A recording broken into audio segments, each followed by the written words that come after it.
আসসালামু আলাইকুম গাইস, আজকে আমি তোমাদের দেখাবো একটা খুব সিম্পল এবং super style idea. Normal three piece জামার সাইড ফাড়ায় টুকরা কাপড় দিয়ে ডিজাইন।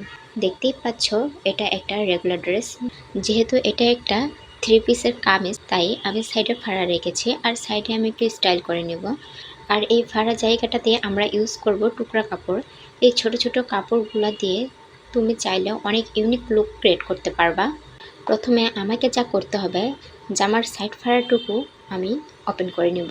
দেন জামার দুই সাইডের ফাড়া অংশটুকু আমি ভাঁজ করে নেব। দেখুন ভাঁজটা কিন্তু দেখা যাচ্ছে, এক পাশে কিন্তু আমি ভাঁজ করে নিয়েছি, আরেক পাশে ভাঁজ করে নিয়েছি। তবে আমি দাগটা আপনাদের দেখাচ্ছি। আপনারা চাইলে কিন্তু এখানে পেন্সিল অথবা মার্কার দিয়ে কিন্তু দাগ টেনে নিতে পারেন। দেন টুকরো কাপড়গুলোকে আমি স্কোয়ার শেপে কেটে নিয়েছি। তারপর এটাকে কোনোভাবে চারভাবে ভাঁজ করে এটাকে ট্রিঙ্গেল শেপে সেলাই করে নিয়েছি। দেন কাপড়ের সাইডের ফাড়ার যে অংশে আমি দাগটা রেখেছিলাম অথবা ভাঁজের যে একটা দাগ পড়েছে, সেই ভাঁজের দাগের মাঝ বরাবর আমি সেই লেসের মতো যে ট্রিঙ্কেল শেপটা সেটা আমি দিয়ে নিয়েছি। দেন এটাকে আমি সেলাই করে নিচ্ছি। আমি এখানে লেয়ার করে লাগাচ্ছি যাতে একটা ফ্লোয়ি লুক আসে।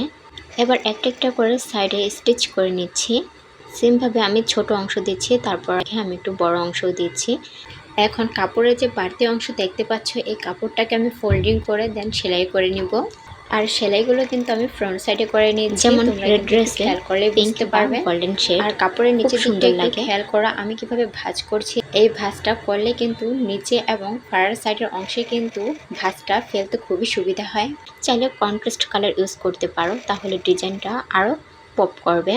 আর যদি আরও স্টাইলিশ করতে চাও তাহলে লেস বা ছোট পম অ্যাড করতে পারো। এটা পুরো লুকটাকে নেক্সট লেভেলে নিয়ে যাবে। এই ডিজাইন এই বেস্ট পার্ট হলো এটা কমপ্লিটলি বাজেট ফ্রেন্ডলি। ওল্ড বা লেফট ওভার কাপড় দিয়েও ইজিলি বানানো যায়, প্লাস টোটালি হ্যান্ডমেড ফিল থাকে, যা অনেক ক্লাসি লাগে। সো গাইস, যদি তোমার কাছে সিম্পল কোন ড্রেস থাকে ট্রাই করে দেখো এই আইডিয়াটা। ট্রাস্ট মি, একদম অর্ডিনারি থেকে এক্সট্রা অর্ডিনারি হয়ে যাবে। ভিডিওটা ভালো লাগলে লাইক, শেয়ার এবং কমেন্ট করতে ভুলো না যেন। আল্লাহ হাফেজ।